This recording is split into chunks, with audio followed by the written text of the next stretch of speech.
Olá pessoal, mais uma alvorada e mais um vídeo para falarmos do Flamengo. Nesse momento, exatamente 6 horas da manhã dessa terça-feira, dia 11 de agosto, véspera de um grande jogo na Libertadores da América. Cruzeiro e Flamengo, em Belo Horizonte, jogo de ida. Pois é, semana que vem, Flamengo e Cruzeiro no Maracanã. Olha, o Brasil vai parar para assistir a esse duelo. Quem não torce para o Flamengo, quem não torce para o Cruzeiro, vai pegar a pipoquinha e vai ficar apenas assistindo a esse grande jogo, que tem vários ingredientes que vão apimentar ainda mais esse duelo lá no Mineirão.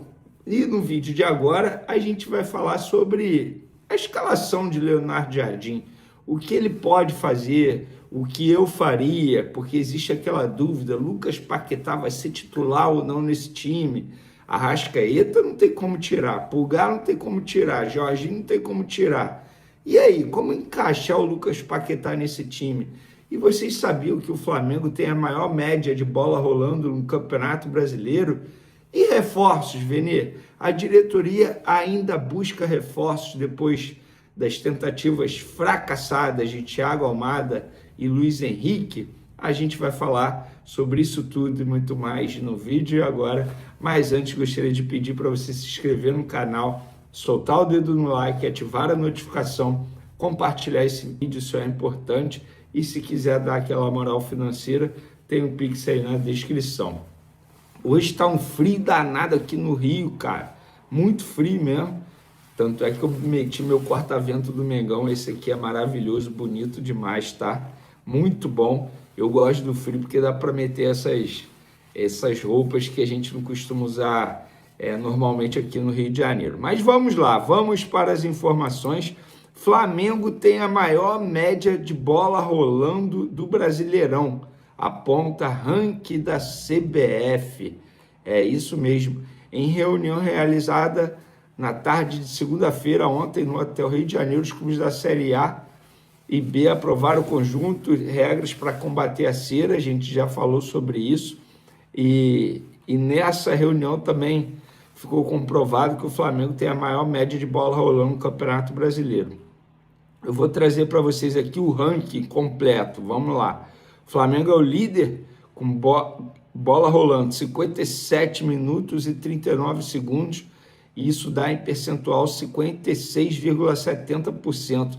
Chapecoense em segundo, Grêmio em terceiro, Vasco em quarto, Fluminense em quinto, Bahia em sexto, Mirassol em sétimo, Palmeiras em oitavo, Atlético Mineiro em nono, Remo em décimo, Curitiba em seguida, depois Internacional, São Paulo, Santos, Botafogo, Atlético Paranaense, Cruzeiro, rapaz, lá embaixo, na zona de rebaixamento do ranking. Vitória, Corinthians e Red Bull Bragantino, portanto, em último. Então, maneiro demais isso aí, cara. Isso só comprova aquilo que a gente vem falando sempre. O Flamengo gosta de jogar, é sempre isso. Inclusive, o Flamengo já emitiu muita nota oficial para reclamar de arbitragem que para muito o jogo. O Flamengo, de fato, é um time que gosta de jogar, independentemente do treinador, mas é a característica desse elenco, que gosta muito de fazer o jogo jogar, a bola rolando o tempo todo. E quando joga em um estádio que não tem um gramado muito bom, por exemplo, o gramado lá da Arena Fonte Nova do Bahia, nossa, é horroroso. Toda vez que o Flamengo joga lá, o Flamengo joga mal muito por conta disso. E o Maracanã, inclusive, eu não gostei do gramado nesse domingo contra o Vitória. Estava vivendo um grande momento, o gramado Maracanã, mas voltou a oscilar, digamos assim. Isso prejudica demais o estilo de jogo do Flamengo quando o Flamengo não joga em um bom gramado. E por falar em Flamengo, como Leonardo Jardim pode montar esse Flamengo? Existe essa dúvida aí se Lucas Paquetá vai ser titular ou não. Ele começou no banco de reservas no jogo contra o Vitória, até porque retornou de uma grave lesão muscular sofrida ainda lá na Copa do Mundo. E fica essa dúvida, e quando ele entrou no lugar do Arrascaeta. Eu duvido o Arrascaeta ser reserva. O Arrascaeta, para mim, é o cara do meio de campo do Flamengo, o cara mais inteligente, o cara que arma jogadas, é o cara que tira o coelho da cartola, como a gente gosta de dizer no futebol. E aí fica essa incógnita, como montar o Flamengo? Eu vou dizer aquilo que eu faria, falei até ontem isso no SBT, eu acho que os melhores têm que jogar. Meu meio de campo seria, o meu time seria Rossi, Varela na lateral direita, Léo Ortiz, Léo Pereira. Embora o Ayrton Lucas tenha feito um bom jogo contra o Vitória, mas eu começaria com o Alexandro, ele bem fisicamente, e o meu meio de campo seria Pulgar, Jorginho, Arrascaeta, Lucas Paquetá. E minha dupla de ataque seria Samuel Lino e Pedro. É uma espécie de 4-4-2, mudando um pouco o esquema. Não sei se o Leonardo Jardim vai fazer isso, mas é o que eu faria, tá? O que eu faria. Eu quero saber de vocês o que vocês fariam. E assim, gente, na boa, não dá para deixar uma contratação que custou 54 milhões de euros, que esse foi o custo final, compra de direitos econômicos, pagamento a empresário. No fim das contas, o Flamengo desembolsou 54 milhões de euros para ter o Lucas Paquetá. Não dá para ter esse jogador no banco de reservas. É um jogador importante, tem que começar com ele. Ele bem fisicamente é o que eu penso. E aí, no segundo tempo, você tem Bruno Henrique, Gonzalo Plata, Carrascal, tudo jogador que pode mudar qualquer partida, penso eu. E vocês, o que vocês pensam em relação a isso? E para finalizar nosso vídeo, galera, muita gente me perguntando, Vene, o Flamengo ainda está em busca de reforços ou não? Desistiu por conta desse momento, digamos, pés no chão em relação a investimentos muito altos? Bom, gente, o Flamengo estava falando de investimento de 20, 25 milhões de euros para ter o Thiago Almada, tá? Então, assim, pelo visto, estão dispostos a gastar. E respondendo a essa pergunta, se o Flamengo ainda procura reforços, sim, o Flamengo ainda procura reforços. Entende que tem carências no elenco, como centroavante, um próprio meia.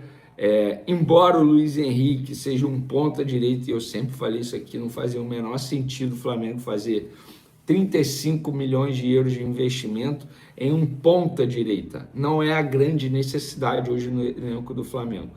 Então, o Flamengo está em busca de reforços. Agora, eu acho que o reforço tem que vir para agregar e muito. Não adianta fazer uma comparação com o Cruzeiro, rival do Flamengo na Libertadores. Ah, porque contratou 5 jogadores. Beleza, o elenco do Cruzeiro precisa muito mais de reforços do que o elenco do Flamengo. Muita gente falando, o Cruzeiro contratou o Wesley, o cara já estreou fazendo gol. Gente, o Wesley ia chegar no Flamengo, ia ser titular? Não, ele ia ser apenas mais um. É o famoso compor elenco. Eu acho que o Flamengo tem que trazer jogador para ser diferente. Ou um jogador que possa, de fato, brigar com a Arrascaeta no time titular ou revezar com a Arrascaeta, como seria com o Thiago Almada. Então, é isso. O Flamengo ainda na busca de reforços, mas antes disso, tem esse grande duelo das oitavas de final da Libertadores. Olha, eu tô ansioso, hein?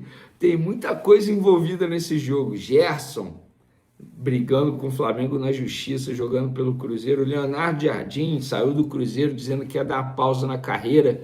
2 meses depois assumiu o Flamengo, a torcida do Cruzeiro revoltada. Nossa, tem muita coisa. E a gente... Colômbia, a informação de que o Flamengo segue em tratativas para contratar Yasser Asprilla, ponta de 22 anos de idade, que pertence ao Girona, da Espanha, e esteve emprestado na última temporada ao Galatasaray. O jornalista Pipe Sierra afirma que Flamengo, Cruzeiro, além de times de França, Portugal e Espanha, têm interesse na contratação desse jogador. O agente do Asprilla é Jonathan Herrera, o mesmo que havia afirmado há alguns dias atrás que daria preferência ao negócio com o Cruzeiro em detrimento do Flamengo por conta da mudança na postura dos dirigentes do Fla. Vale a lembrança de que o rubro-negro tem afirmado que não vai mais pagar 10% de comissão aos empresários que fizerem negócio com o clube. Resta saber se agora, com a retomada das tratativas, pelo menos de acordo com a informação que vem da Colômbia, o Flamengo pode reaver essa comissão de 7%. Só para completar, o Asprilla, desde 2020, tem 16 gols e 13 assistências. O Girona não pretende utilizá-lo e busca clubes para o jogador, que na passagem pelo Galatasaray na última temporada esteve em campo em apenas 9 jogos, sem gols ou assistências. Só para completar, registrar os números altos que envolvem a carreira do Asprilla, apesar de números modestos dentro de campo. Ele foi comprado do Envigado pelo